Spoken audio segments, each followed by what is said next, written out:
Hello, everybody, and welcome once again to Poddywood, the podcast where we talk about movies with the people who make movies. And if this is your first time here, then a very big welcome. I don't know if you're joining us from our YouTube channel. I don't know if you've come here via Apple Music or Spotify or whatever. However you've got here, welcome. LinkedIn. I was just going to get to that. If you want to get in contact with us with about anything that you're about to hear in the show, then you can do at facebook.com/Poddywood, or you can get us on Twitter at Poddywood. You can get us on the r/Poddywood subreddit, or as my colleague has just very eloquently interjected, you can also get us on LinkedIn, where we can also tease you about some management training courses. I am one of your co-hosts, Steve Hester, and with me as always is... We had to get LinkedIn in first, right? Yeah, of course. For some reason, I always add an extra in on LinkedIn when I say it. LinkedIn. Sounds like something that you end up missing when you get older. I need collagen and I need LinkedIn. Comes in a pill form or a suppository. One of the two. Anyway, I remember who I am this week. Ooh, my name is Andrew Roger Carson, co-host of the show, and here to talk about movies. And if you are just joining us for the first time, we'd have loved to have a guest on you. Maybe he'll be dropping in later. Maybe not. We don't know at the moment. Hollywood lifestyle, exactly. But the thing is, if you are just casually surfing the internet and find us, then welcome. And speaking of surfing, Steve. Oh! I honestly thought you were going to use with the dropping in thing, because when you're snowboarding, you kind of drop in. That's what it's called. No. I'm very sorry for the next 20 minutes. Okay, so for those of you who have joined us for the first time, we do a segment called What's in the Box every week. Because Steve here knows fuck all about movies. He's seen nothing of worth until this show came along. I was actually quite attentive during the 80s and the 90s, and then after that, video games just took hold, and then that's it then. But that's bollocks, because we've shown loads of movies that are from the 80s and 90s, and you've never seen them before. Yeah, and I've seen The Rock. What more do you want? Okay. Anyway. He likes to be called Dwayne now. Yes, so basically what we do, well, you know what? Why am I explaining it? That's your spiel. Explain to the masses and the new people. What's in the Box was the part of the show where Andy would try and improve my movie education. He would pull out the name of a film. He would pull out the name of a box from a film. and it's really not this complicated, honestly. It isn't. It's great. I pull a fucking film out of a box, all right? If you've not seen it, he has to watch it. There you go. If you have seen it, used to be certified fresh movies, the creme de la creme. But if he gets a question that we ask wrong, he has to watch the creme de la crap. Yes. The film that 25% or less with some varying results. Yeah. So usually they're the ones I enjoy more. Sadly, you have, yes. But I think that streak may be broken this week because you ended up with 2015's remake, very loose remake, I might add, of Point Break. Point Break, yeah. And like I said last week, I have not seen the original, so I'm coming at this completely blank. I think the most I've actually seen of the original movie was that shot from Hot Fuzz, which is kind of echoed in this with Keanu firing the gun into the air. Yeah. That's pretty much all I've seen. But I just want to read you this before I go on any further. Equal parts action and adventure mixed with inevitable drama encountered along the way. Experience the highs and new tricks are landed and new zones opened, and experience the lows where avalanches, accidents, and wrong turns strike. Immerse yourself in the cinematic experience and know that isn't Point Break. That's from the back of a Blu-ray that I have called The Art of Flight, which is about snowboarders, and it is infinitely more interesting than this piece of crap. Don't hold back, Steve. Tell us how you really feel. First of all, I'm going to latch on to the positives, and then I'm going to go on to the negatives, but first let me fill you in on the story. Now, like I said, I've not seen the original, so I know that the story as a whole is different. What you have is you have a group of crooks who, in an attempt to try and give something back to Mother Earth that they feel like humanity has been raping over the years, they are traveling around the globe, taking on the most extreme challenges that they can attempt, doing a thing called the Eight, which is a series of 8 different challenges, which a Japanese guy whose name has completely slipped my mind originally set out. So they rob a load of diamonds, they steal a load of cash, they blow up a truckload of gold, and in the end, you have a former Pan athlete, I think it was called, probably Johnny Utah, who used to be an extreme sports professional. No, he was a motocross professional. It's classed as extreme sport. It's the X Games. We've all seen that. Yeah. He's now an FBI agent after the implausible death of his friend at the beginning of the film. Natural career progression, by the way. Yeah, through sheer stupidity. And now he has to infiltrate this gang. So the basic premise is solid enough. And what you have is a series of incredible real stunts. Yes. That are performed by real extreme snowboarders and skydivers and free climbers and the like, in some incredibly beautiful and stunning locations from Italy, Austria, Venezuela, Mexico. The whole movie is replete with these beautifully shot, but not beautifully color graded. No. Oh, I was going to get onto the color grading. Oh, in a minute. Good. Yeah, I've got points on that as well. Oh, yes. Carry on. I do apologize for interjecting. I hope you wipe it up afterwards. So you have these jaw-dropping moments, or at least they should be jaw-dropping, because these incredible moments of cinematic spectacle are interjected with some of the most bland charisma vacuum actors that you could possibly hope to see in a movie. They are completely generic in almost every form. There is nothing which makes them stand out from each other. All of them, apart from Johnny Utah, who has got long blonde hair, is swarthy and has an accent, a bit of a beard, a little bit of tousled or really, really close cropped hair. They're hard to tell apart. You don't really feel anything for them because you don't know what their actual characters are. You just are just presented by these identikit people that you're somehow supposed to care about when they die, but you honestly don't. And every single thing which isn't an actual shot of someone sliding down the mountain or jumping out of a plane is punctuated by this quasi-philosophical nonsense about challenging yourself to try and push yourself, and only you're responsible for your own fate in the world. And it wants to be so much better than it actually is, but in reality, it's just drivel. Yes. The only two stickouts are Delroy Lindo and Ray Winston, who, let's face facts, are phoning it in at every single turn. Yes. When you kind of look at the fact that they are replacing, Delroy Lindo is replacing John C. McGinley in Point Break, and Ray Winstone is replacing Gary Busey.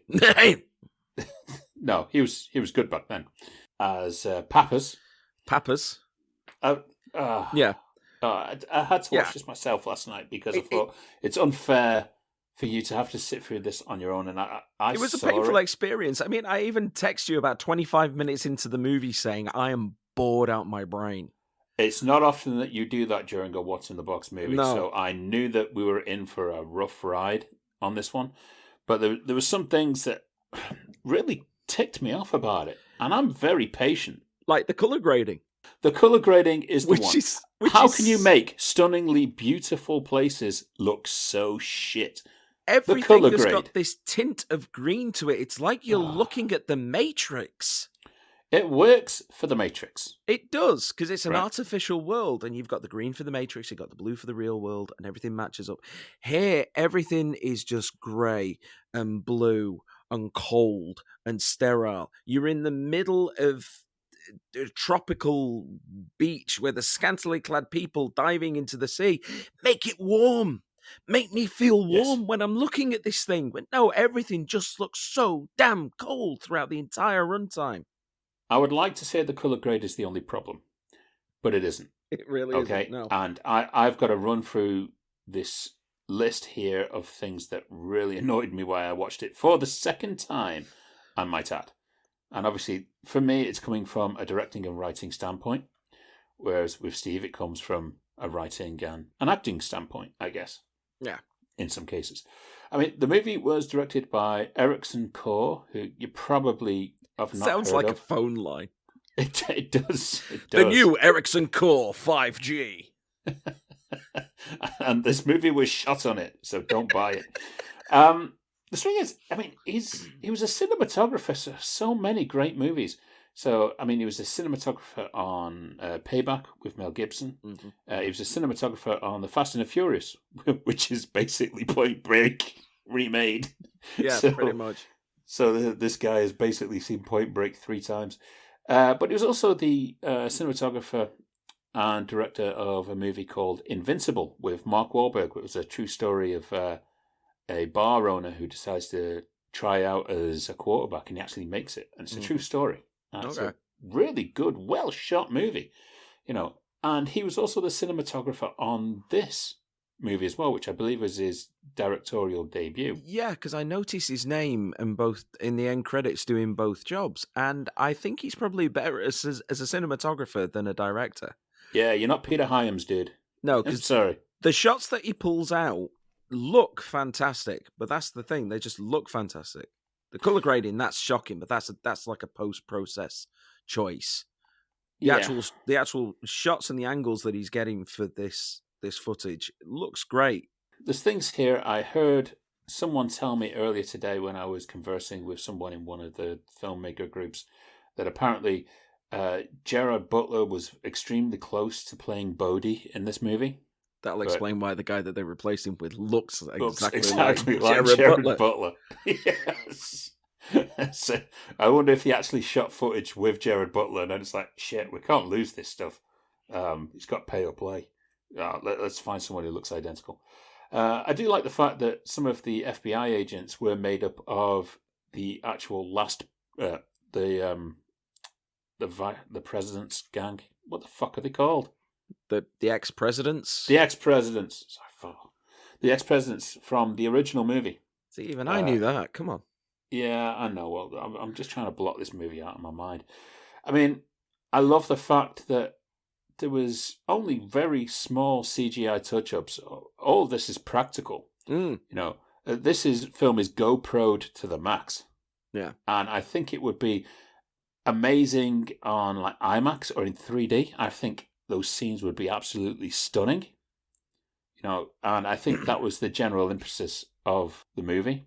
Yeah, a lot of that comes across, and I think there's only a few moments, there's a few shots in the Angel Falls section, and in the final scene where he's trying to surf the wave at the very end, which just looks way too CG because it's supposed to be in a storm. But those properly stand out as not really fitting in with the rest of the aesthetic of the rest of the film. Yeah, I mean, the biggest problem with this movie, it's a Generation Z update on something that was very much loved. And this came out around the time where they were making PG-13 versions of popular R-rated movies. So you had RoboCop, you had Total Recall, obviously Point Break, and I'm sure there was one or two others as well that they basically just made updated versions. And some of them were all right. I don't mind RoboCop. I didn't mind Total Recall. I thought, okay, I can easily separate these. But this was trash. The script, the dialogue in the script is so laughably bad. There's a line, was it? Everyone dies, it's just a matter of how.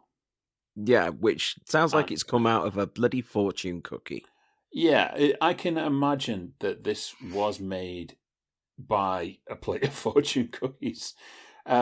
Luke Bracey was their best choice out of all the people they auditioned. He made Keanu Reeves feel like Laurence Olivier. He did. I have never seen someone try so hard to emote and not pull it off. I mean, even for God's sake, Keanu Reeves can pull off anger. Yeah. We've seen that. Luke Bracey's delivery is so wooden, the surfboard actually rides him. That's how bad it is. There are so many things. The old adage is, if you don't have a good script, you don't have a good movie. Right? No. And this stands out like crazy. This is nothing more than, I guess you call it a brand recognition remake. Yeah. I think is the term for it. Slap a label on it, Point Break. You know. It's tensionless as well. You have these big set pieces, which involve like snowboarding down this really almost killer mountain. But the way that they all kind of follow on from one section to the next, they never feel like there's any kind of tension. There's no kind of build up. And it takes about an hour and 5 minutes. I wrote it down in my little diary here. An hour and 5 minutes before there's any actual confrontation going on, before there's any real criminal acts that Johnny Utah is forced to participate in. Everything else is just like bros going on holiday doing bro things. That's it. There's nothing to hold your interest beyond these admittedly incredibly short moments, but there's no dramatic weight to them. There's no tension. Even when one of the bad guys dies, there's still no weight to it because you've got no idea who he is. And don't care. You don't care. He's just a paperweight that gets dropped off a mountain. Yeah, in a movie about pseudo intellectual hipsters. Yeah, with nonsensical motivations.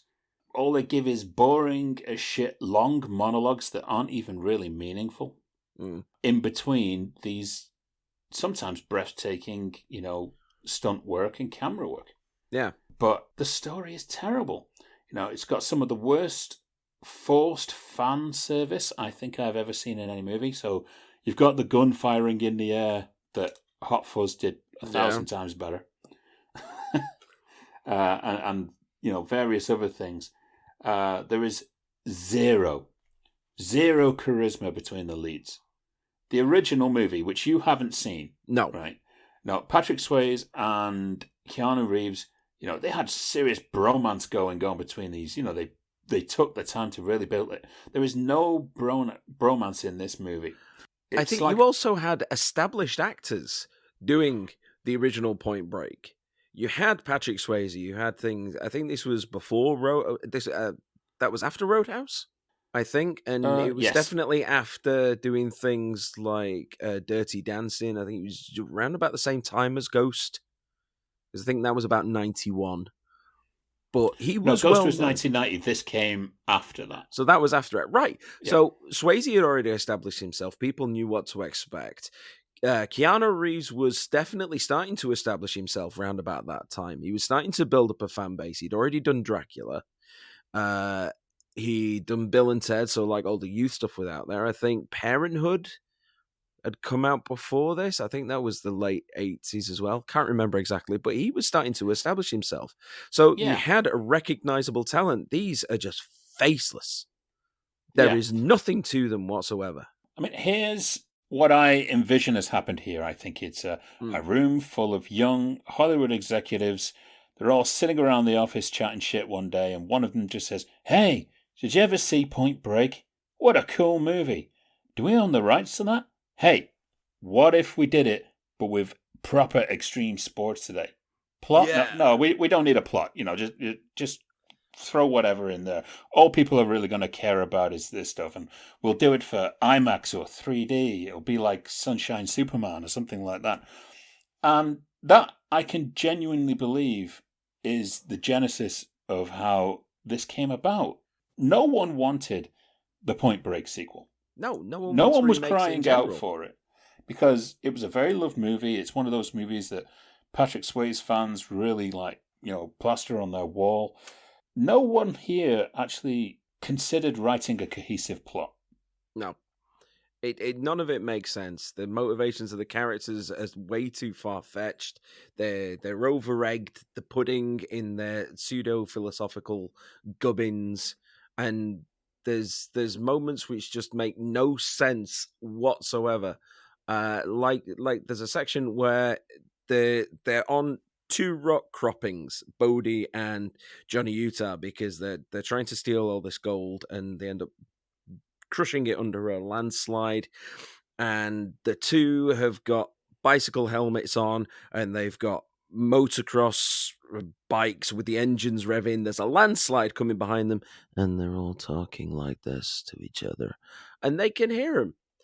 It's like at no point during the production meeting did anyone go, excuse me, shouldn't they have lost the helmet so they could shout across this 40-foot gap or anything? No, they're just talking normally about the motivations, about the motivations and the plot, and it's awkward. It's like the woman in it, Samsara, who I always assumed was the name of the woman that comes through the TV and tries to kill you after 7 days. She's got one moment where one of the bad guys dies, and she's setting fire to a funeral pyre. She's got a grin on her face. No one thought to question that either. It's just nah. Also, she's a character you could completely remove from the movie and it wouldn't matter. No, she just exists for there to be a romantic thing with Johnny Utah. Yeah, and when you watch the original, which you will probably get around to one day, and don't let this movie put you off. The original really is a good movie. Laurie Petty's character is so central to the entire plot as that kind of introduction into that world and the proper love interest for Keanu. It is shocking that a lot of this stuff just kind of got tossed away. I could spend an entire day talking about the transitions within this movie that are just baffling. But, I do feel pretty bad for Ericson Core.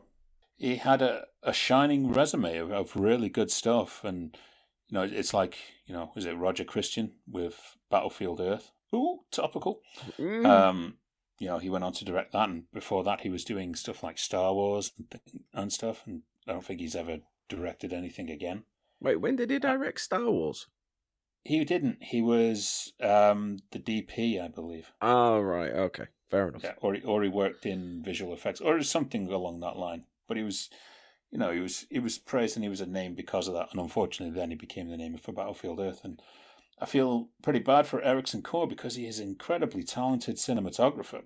And Invincible proved that he was a very capable director, stringing a story along. But the difference between Invincible and the remake of Point Break is night and day. I just can't understand it. Was Invincible a fluke? I'd hope to think not, but he hasn't made anything again since. I don't know if you've got to wait another 9 years for him to do something else. Maybe he's kind of like James Cameron. He's probably been put in movie jail over this. That's got to be the only explanation for it. It's because this bombed so hard that they thought, no, we're not going to trust you with anything else. It's the problem being, it's Generation Z thought it was going to be a great idea to do, but they failed to realize that everyone loved Point Break and no one wanted to see another one. No. They would have gone to have seen a sequel of the original Point Break with the original cast probably, but... I mean, hell, you could have changed the names and changed the title of the movie and released this as something completely original. It might have floated a bit better on by itself. You never know. Exactly. But for me, my biggest beef is the colour grade. Yeah. That was unforgivable. There's also the fact that the set decorator seems to be completely allergic to there being decoration. Yeah. I have never seen such sparse sets in a long time. Yeah, it's unfortunate. It could have been something good, because the stunt work, all of the camera work, the angel suits and stuff like that, the flying suits. I thought the scenes were amazing, and I can imagine them on a huge screen, or IMAX, 3D, whatever. They'd be amazing. But unfortunately, it's just lost in a movie that doesn't act like a movie. No. No, like I said at the beginning, it's like Art of Flight, which if you haven't seen, is exactly like most of the action sequences in this movie, except it's about the actual people that are doing them as opposed to these fictional non-entities. That's worth seeing more than this. Yeah, or go watch Day of the Warrior. Hey, yeah, definitely. Well, okay, that's your prison sentence for the week on Point Break. We'll find out at the end of the show what your sentence will be for next week. But in hopefully the meantime, commuted. Wait a minute. I think we have a visitor. And not an invader? No. Not an invader. Ladies and gentlemen, it's former Warner Brothers Senior Vice President Bill Daly joining us. Bill, how are you? I'm just peachy. Good to have you back, Bill. That means there's a pit in there somewhere, you know? Either that or you're just stoned. One of the two. I would be, I'd be more likely to be sloppy drunk than stoned. if I may borrow a phrase. Yes, a phrase that you coined a couple of weeks ago. Yes. Well, you've joined us just in time for our anniversary section, which is pretty ironic because one of the movies you presided over is in this anniversary section. Yes. We watch them again all of the time, or we get them on Prime for free. But we only know how old they are when we learn their anniversary. We really need to work on a new theme tune. We've been saying that for 2 seasons now. No, we're used to it by now. We are. But a good thing is here, with Bill joining us as we covered these 4 anniversaries here, that he might have some interesting stories around them. Not necessarily as the films he worked on, but around certain aspects of it. But I do want to tell you, I came in late and I was able to hear the bit about Point Break, about some young exec probably said, you know what we should do, right? Yeah. That actually happens. I don't know if it happened on that film. It wasn't Warner Brothers, not Warner Brothers during my tenure, but that actually happens. I was going to say, because that was Warner Brothers according to the opening. Yeah. And then there's but they might have distributed it and not done it. I wasn't aware, and I haven't been looking for it. So,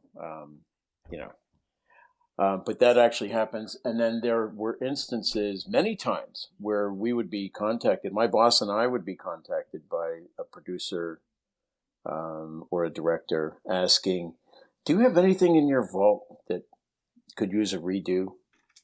And Wolfgang Peterson specifically did that to us a couple of times.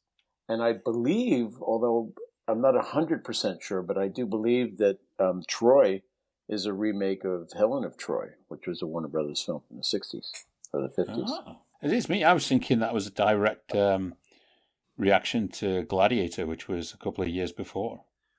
Oh, it may have been. I mean, the time was right for that. I don't think the idea was original. The script certainly is. It's a whole new script. It's not a remake of the movie. I think they just sort of got the idea from it.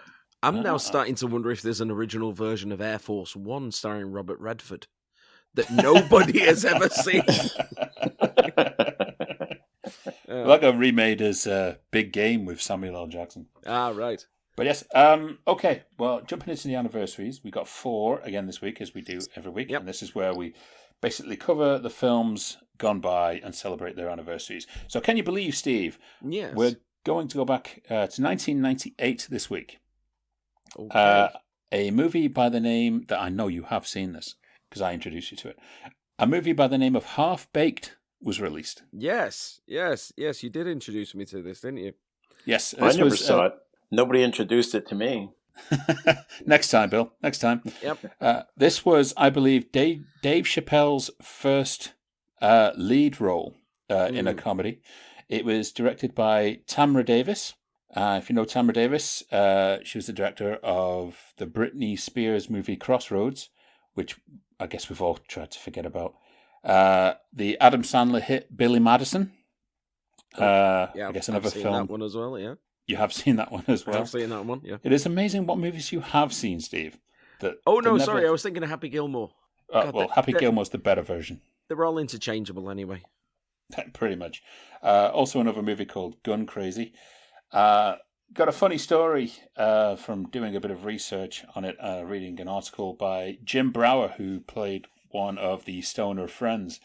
Now, apparently, because the film obviously is a very stoner comedy, and they're practically getting stoned throughout the entire movie, Jim Brower actually stayed clean all of the way through the production, and on the last shooting day, Dave Chappelle gave him a bag of weed, and he got stoned at the end of the shooting day, and then was told a couple of hours later, you need to come in for reshoots on the next day because Clarence Williams III has threatened to quit the movie unless all of his scenes get done in one day.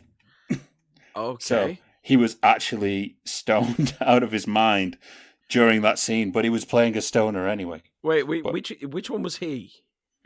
He was the ultra stoner who does the Jerry Maguire bit when he gets let go from his job. Who's coming with me? Yeah. Yeah.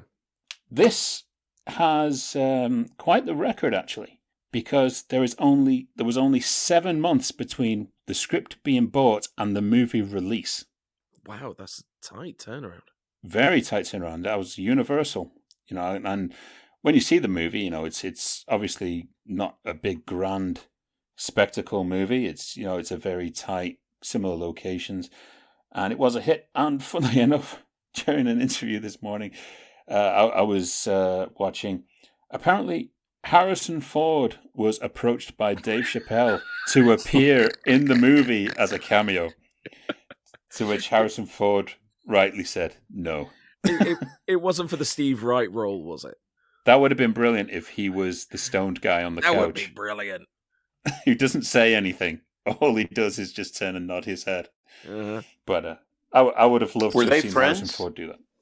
May I ask, were they friends, do you know? I don't think so. I reckon it might have been a case of having the same agent, maybe. I'm not sure.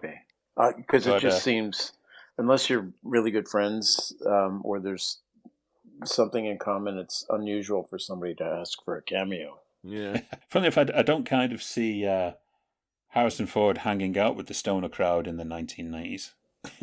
But never say never. Maybe this earring. Maybe he had a girlfriend who did, You never know. Yeah. But yes, Half Baked, released in 1998 on This Week. Okay, let's go back to 1987 when a Richard Pryor comedy called Critical Condition was released. No, I haven't seen this one. I haven't seen this one, no. Really? Yeah. Wow. Is this the one where he's got like a heart attack? He's had like a heart attack or something? No. Although the poster would mislead you into thinking that because it says Richard Gere is in critical condition when he's not actually the one. Basically, he plays an inmate yet again in probably the fourth movie in a row where he has appeared in the prison or escaped from prison or escaped police custody, who pretends to be insane in order to get out of a prison sentence. That's stir crazy, isn't it? No, well, they're all interchangeable, I guess. But basically, he pretends to be insane and then tries to escape this hospital, but he gets marooned there during a storm and he has to pretend to be this doctor with hilarious results. What was shocking to me when I rewatched it this week was that Michael Apted directed this movie. Oh. Yeah, and we lost Michael Apted last year, in January last year, I believe. But when I think of Michael Apted, I think of Enigma or the James Bond movie The World Is Not Enough. There's a movie he did with Numa Rapace called Unlocked, which I think was one of his last movies, or the series Rome. He was directing stuff on that. Not a Richard Pryor comedy. That was quite a shock, because I was sure it was someone like Howard Deutsch or someone like that. Well, you never know. You never know. And people all liked working with Richard Pryor. That film also featured Bob Saget, who we also lost. Yes. Last year. Bob and I went to college together. Really? Yeah. Yeah, we knew each other very well. Oh wow! Yeah, I forgot he was that was a very early role for him. Also, a very early role for Wesley Snipes, playing one of the ambulance drivers in this movie. Kind of a blink and you'll miss it, but he shows up in 2 scenes. Did he have his post-it notes with him? No. Okay. No. Nice throwback, though. I like it. Also, watching this film again this week, listening to it with a proper sound system now. There is so much ADR in this movie that it is really distracting. Like, you can tell how many lines were just pasted on in post, and re-recorded. And some of it doesn't even sound like the character. It's like one of those BBC dubs that they used to do when they'd edit out the swearing with someone who sounds absolutely nothing like. We're back to RoboCop again, aren't we? Yes, RoboCop, Beverly Hills Cop, and A Fish Called Wanda were the worst culprits for that, because they don't even attempt the accent. They just do it in a typical English accent when they do it. Are we still talking about critical condition here? Yes. Yeah, well, I can tell you what happens frequently. I don't know specifically if that was the case with Richard Pryor, but there are actors I could name who you will never hear their real voice doing ADR because they just don't show up to do it. And they get sound-alikes, and of course they don't always sound alike. There are actors, I can tell you, I may have mentioned this before on one of your podcasts, but there are actors, if it's not a close-up or a two-shot, it's not even them. Yes. Is this Stephen Burkoff again? No. No, it's the fire extinguisher. Yeah. I'm sorry if I gave the wrong impression, but Stephen Burkoff was not an unreasonable person to work with. It's just that they made demands on him and he had enough on Fair Game. But he was never unreasonable. And I don't think you'll find anywhere that he had that reputation. John Ashton certainly could have weighed in when we talked about Stephen Burkoff during the that little tournament we had. Yes. But he didn't. John never said anything negative about Stephen. No. He's a professional, damn it. Yeah. I mean, he's never really told me anything negative in regards to it, apart from he just mentioned that I think he'd had enough of a Comic-Con. That was about it. Critical Condition. This actually began as a serious drama starring Richard Pryor. But I believe Richard Pryor went to Michael Apted and said, this really should be more of a comedy. I did a dramatic movie called Jojo Dancer, and, it didn't do so well. And people really want to see it as a comedy, so maybe we should focus on it. And they did. And that's why you buy a ticket to a Richard Pryor movie. Yeah, it was like when Jim Carrey started to do loads of serious stuff. Well, and Bill Murray, when Bill Murray did The Razor's Edge. Oh, yeah. Everyone wanted meatballs and stripes, didn't they? No one wanted exactly serious Bill, just like when he did Garfield. Yeah. Yes. And prior to Richard Pryor being considered, this was a project that was presented to Eddie Murphy, and Eddie Murphy turned it down. I believe it was to do Beverly Hills Cop 2, I believe, at the time, which is obviously where the real money was. Well, I can't really blame him for that. His stock was so high at the time that it made Well, that movie sense. doesn't get made without him. No. You can't have Beverly Hills Cop 2 without him. Exactly. Although there have been some instances in history where they have just totally recast a sequel. Kindergarten Cop. Oh, God. Yeah, we've all forgotten they did a Kindergarten Cop 2. Well, Cannonball Run 3, right? Oh, yeah. Was that recast? Well, the Sheik was the only person who was in that from the originals. That was the only tie-in. But did that with Smokey and the Bandit, didn't they? Smokey and the Bandit 2, I think, or 3. Yeah, it was 3. But Burt Reynolds did show up for a little cameo at the end, as the dream sequence cameo that made no sense. But yes, Critical Condition was released, and it did pretty well back in 1987. Can you believe, Steve? Yes. 20 years ago, this week, a movie called Kangaroo Jack was released. Right. So, I remember this one. I remember the poster with a kangaroo wearing a hood. I think he was in about a dream sequence of about 5 minutes or something, wasn't he? Well, he does appear throughout the film, but he only talks and does his dance bit, which was heavily promoted in the trailers, by the way, for about 10 seconds in the movie during a dream sequence. You are right about that, yes. Right, okay. Well, this was directed by an English director by the name of David McNally, who worked a lot with Jerry Bruckheimer, including on this, but he was also the director of Coyote Ugly, which is more of a cult film than a good film. Since then, he's gone on to co-create and direct episodes of the TV show Justice and Beauty and the Beast, 8 p.m. Central on the CW. Seeing as though Bill is with us, you were vice president around this time. Am I correct? I was. Yes, I was. Okay. So which rumors am I supposed to dispel? Well, which rumors are you going to debunk? Take your pick, Bill. Very interesting. Okay. Well, there's a couple here that I've showed up on a couple of outlets during my research, but they didn't feel right. So I wanted to double check with you on it, which we have, but there's interesting stories about them. Now, this movie did open at number 1, I understand. But apparently parents, or some parents, had said that they felt very deceived by the film because of the marketing of this talking, jumping kangaroo. But they say, obviously, it's in it 5 minutes and it talks once during the dream sequence. But they felt that the movie was also had a bit too much innuendo for what they perceived as a family film. You mean it wasn't a family film? I know that I'd heard after the fact that people were complaining because they were expecting a movie about a talking kangaroo and they didn't get that. They instead they get this a car chase movie without car chases, basically, right? They're chasing all over Australia. It's Midnight Run for a kangaroo. Yeah, well, I also heard that described too. I also heard that it was a midnight run sort of thing, and I don't know what the writers had in mind originally, because this came to us.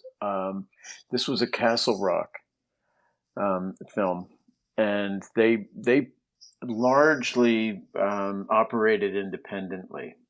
Not really, but in a lot of respects, they operated independently, and they were very, very good at making films, and so there was no need for us to get involved with what they were doing. Is that Rob Reiner, Castle Rock? Yes. Yeah, so. Plus Alan Horn. Yeah, Castle Rock was acquired by Ted Turner, and was part of the Turner Empire. And when the Turner Group merged in with Time Warner, we ended up taking all that stuff over. So Castle Rock immediately came under the purview of Warner Brothers. Turner Pictures immediately ceased to exist, and their titles became Warner Brothers titles. And New Line operated they were completely independent in almost every way, under the Time Warner umbrella, and free of Warner Brothers until like 2009 or 10 or 11 or something. I know when I was still at Warner Brothers, they were changing the logos so that the New Line would somehow dissolve and become Warner Brothers, or vice versa.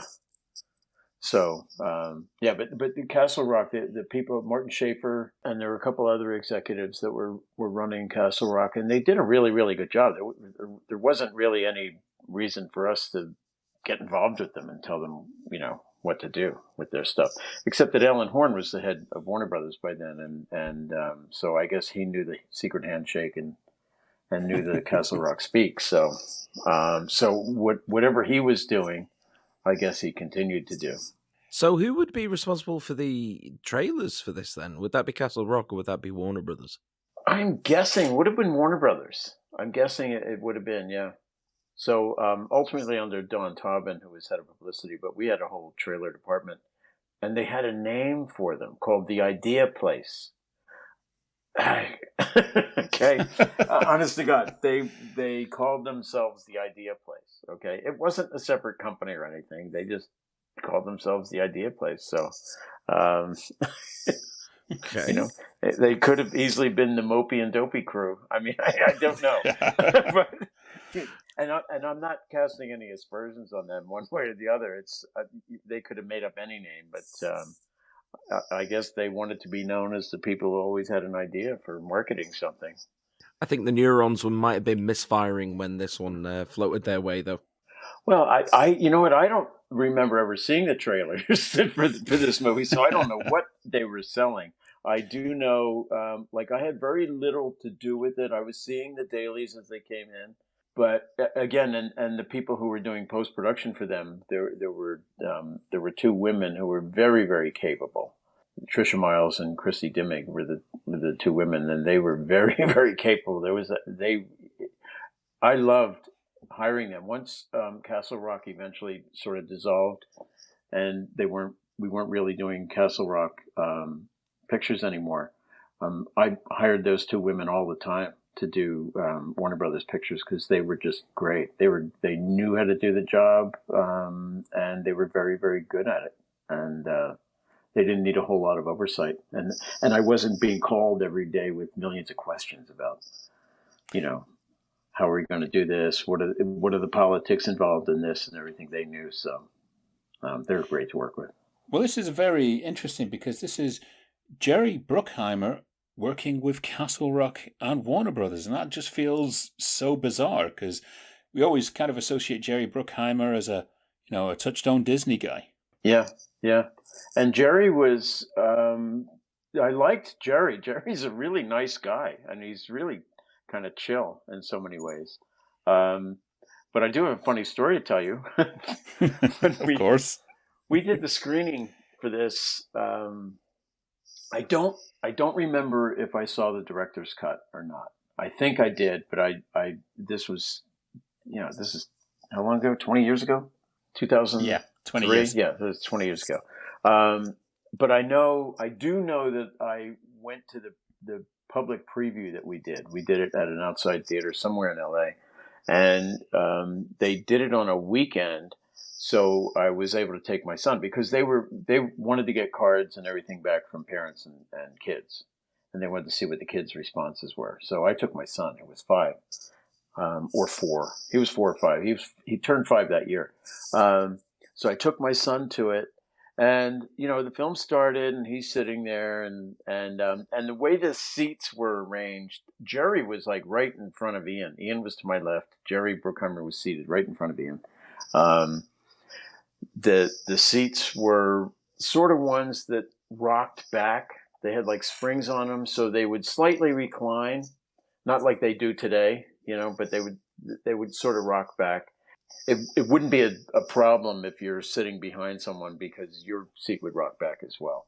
So somewhere in the middle of the movie, Ian stands up and he says, "Dad, this movie sucks. Can we go home?"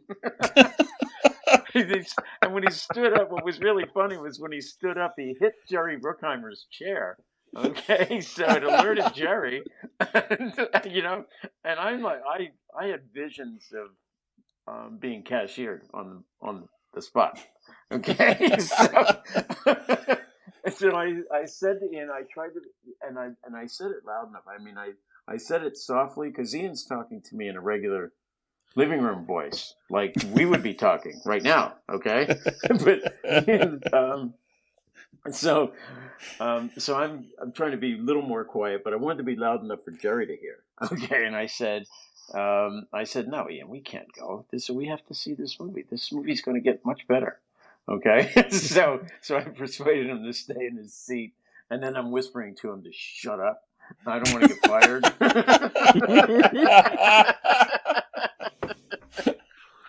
Oh my God! Oh, brilliant. Well, there is one last rumor on Kangaroo Jack, which I think felt a little bit odd, and this is what I really wanted to fact check with you. Now, apparently, the first cut it was made as kind of an R-rated movie, so there was going to be a bit more of adult humor and stuff like that, kind of American Pie style of this movie. Word is that apparently Warner Brothers or Castle Rock, whoever it was, spent an extra $10 million to shoot 2 weeks of additional footage in order to bust it down to a PG family movie. And that was based off the test screening numbers of what was the R-rated cut. Now, this doesn't feel right for a movie of Kangaroo Jack. So, can you inform us on that one? It's not. It's not true. I had read that there was, I think on IMDb, I think I read that originally they envisioned sort of Midnight Run style mob comedy.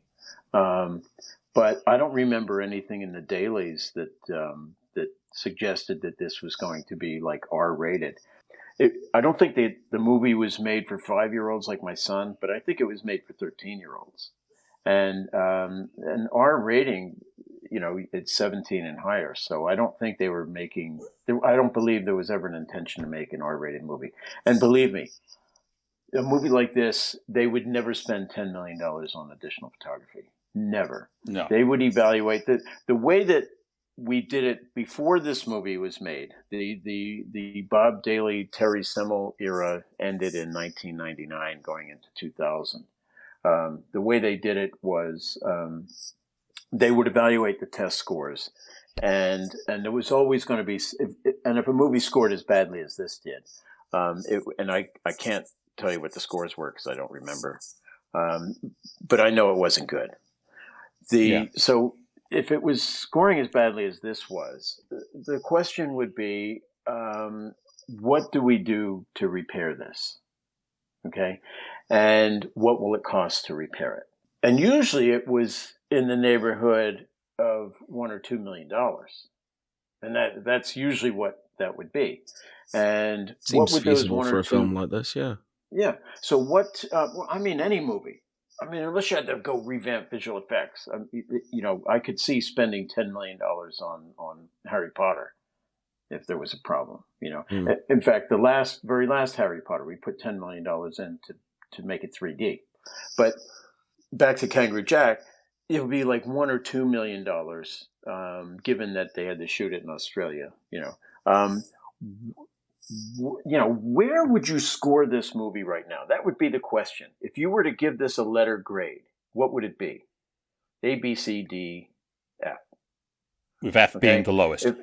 Yes, and if it's an F, what would the $2 million get us? Would it make it a C, or would it make it a B or an A? Now, if they're predicting that the $2 million investment would make it an A or a B, then they would greenlight the additional photography and say, yeah, go ahead and do it. Okay. But if it was only going to make it like a C or a B minus or even a D, then it's like, no, we're not going to spend this kind of money on this. We will put it out in a small distribution with enough publicity so that people become aware of it, and then we'll put it out on home video. You'll see it on VHS in the stores in 4 months. Yeah, that was going to be my next thing. That's what we would do. They cut your losses and just let it ride, basically. That's what we would do. We would put it out in February, okay, because that was the graveyard month. Late January and all of February was a graveyard month because everybody was watching the Academy Award hopefuls. Because we're in award season right now. We are in award season. So we would put them out during the award season, and we'd say, hey, we put it out there. If anybody complained, we put it out there. It's out there. We gave it a regular distribution. But everybody's, they're going to see everything that's been nominated and re-released. Because if you put a movie out in July and you start getting all these Oscar nominations, it gets re-released in January and February for people to see it, especially the voters, to see it. But then somebody, and I believe it was the head of our distribution at Warner Brothers, came up with the idea of the Valentine's Day weekend. So February now is romantic comedies for Valentine's Day weekend, and it's hugely successful. So that's pretty much become the model. But at the time we were doing Kangaroo Jack, I don't know when. Do you know when it got released? Have you seen that? Yeah, is that 20 years ago this week. This week, okay. I rest my case. So they buried it, didn't they? They did. They must have. Just sweep that under the rug. And the thing is, the movie could have been. When we think about what it could have been, it really could have been something. But I don't know how to tell you how to repair it. You know, with all the footage we had, because Jerry O'Connell was good. The whole idea that Anthony Anderson was good in it. The whole idea, the story was like really, really cool. The Australian locations did not disappoint us. You know, I mean, we had Christopher Walken in this movie too. You know, and Diane Cannon, Michael Shannon. I mean, we had a really decent cast in this movie. Needed more Paul Hogan. I guess so. I don't know what I don't know where it went wrong. I don't know why the expectations were so high, and I don't know what you could do to fix it. I don't even remember what the additional photography was. It's because you people at home can watch it throughout the week and let us all know. Yeah, because I'll tell you, when Ian stood up at that screening and said this movie sucks, that did it all for me. No, seriously, I took his word for it. Okay, we're moving on. Our last of our anniversaries for this week. Can you believe, Steve? Mm-hmm. It's been 10 years since the movie Mama was released. Ooh. Now, for those of you who may know this was Andy Muschietti's first big movie. You know, this was the movie that really got him on the map. And since then, he's gone on to direct Stephen King's It, Part 1 and 2, and also The Flash, which we're finally going to get to see this year. And we're really hoping with it. He's got a really good history so far of really good movies, Andy Muschietti. Even though he does sound like Danny Trejo's cousin. Yeah, I know, man. I was honestly thinking of, what was it, Mother? With Jennifer Lawrence? No, that was honestly what I was thinking of. Mama, what is Mama? Mama, obviously it's a horror film because it's come from Andy Muschietti.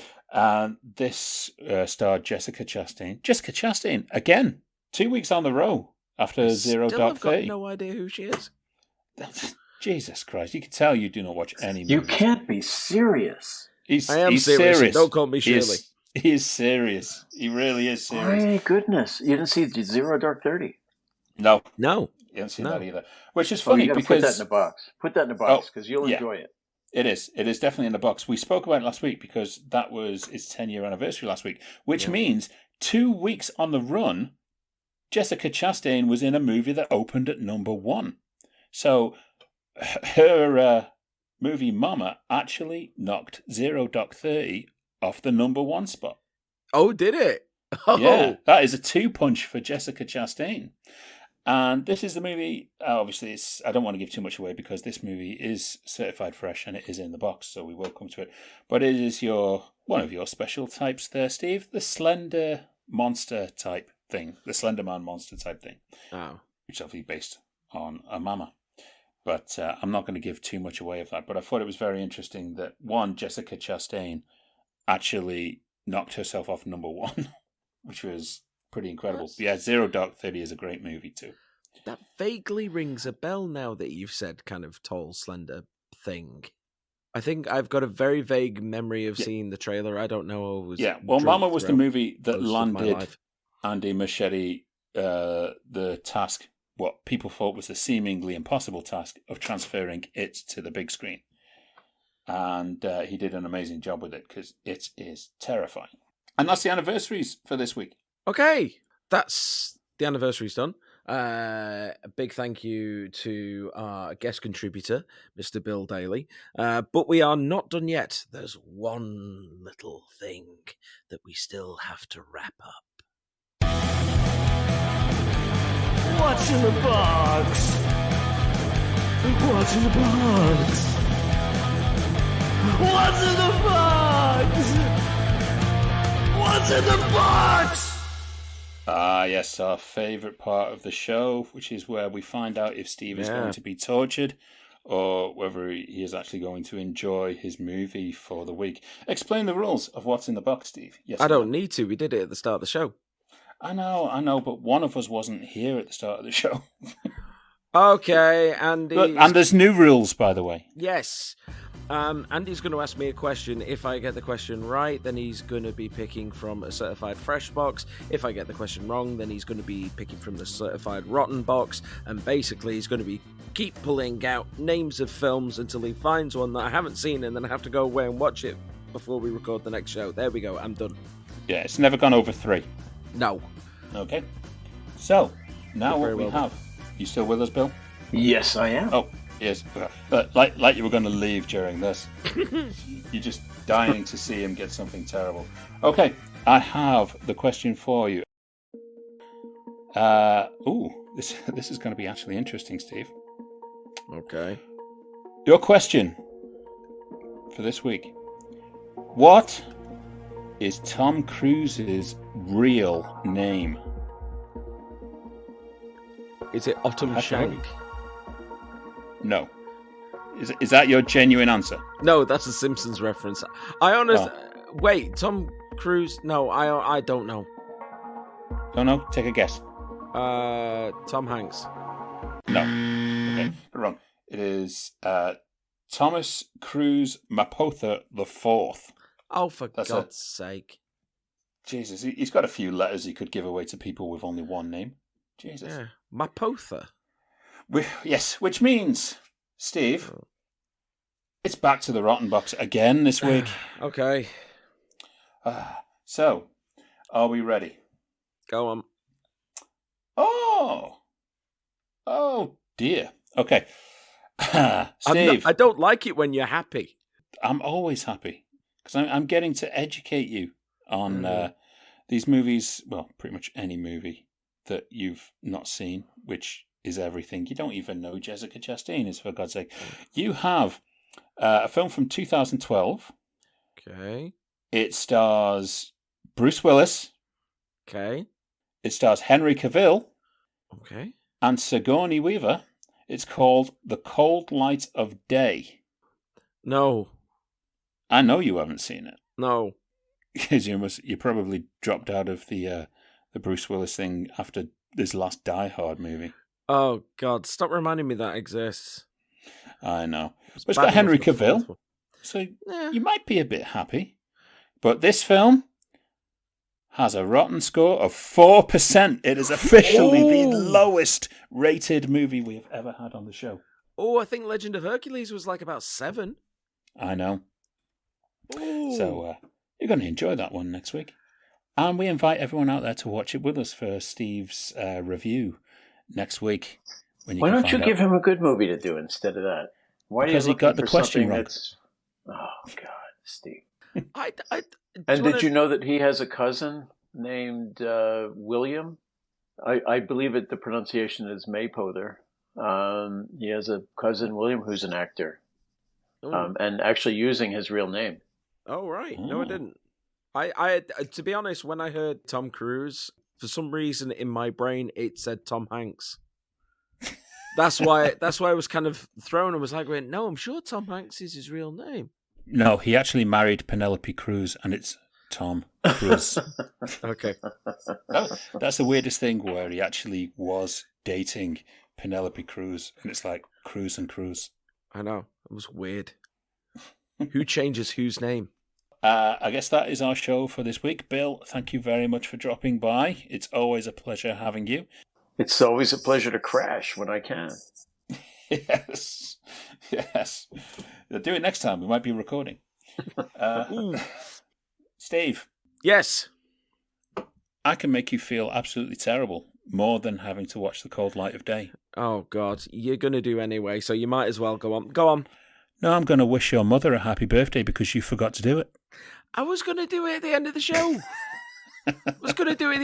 And that has been the running thing throughout this episode, is I've been meaning to do things and you've been jumping the gun with it. No, come on. She doesn't listen to the end of the show. Yes, she does. She listens to the whole thing because she's my mum. Happy birthday, Mum. I'm not going to say how old you are. This is going out a few days after your birthday, but happy birthday anyway. See, so he's late as well. That's terrible. I've already talked to her, so it's fine. Yeah, and obviously she's old enough to know better. Yes. Okay, guys. Well, thank you again for another week. We will catch you next week. Yes. So it is a goodbye from me. And I'm still here for the moment, but it's goodbye from me. Bye.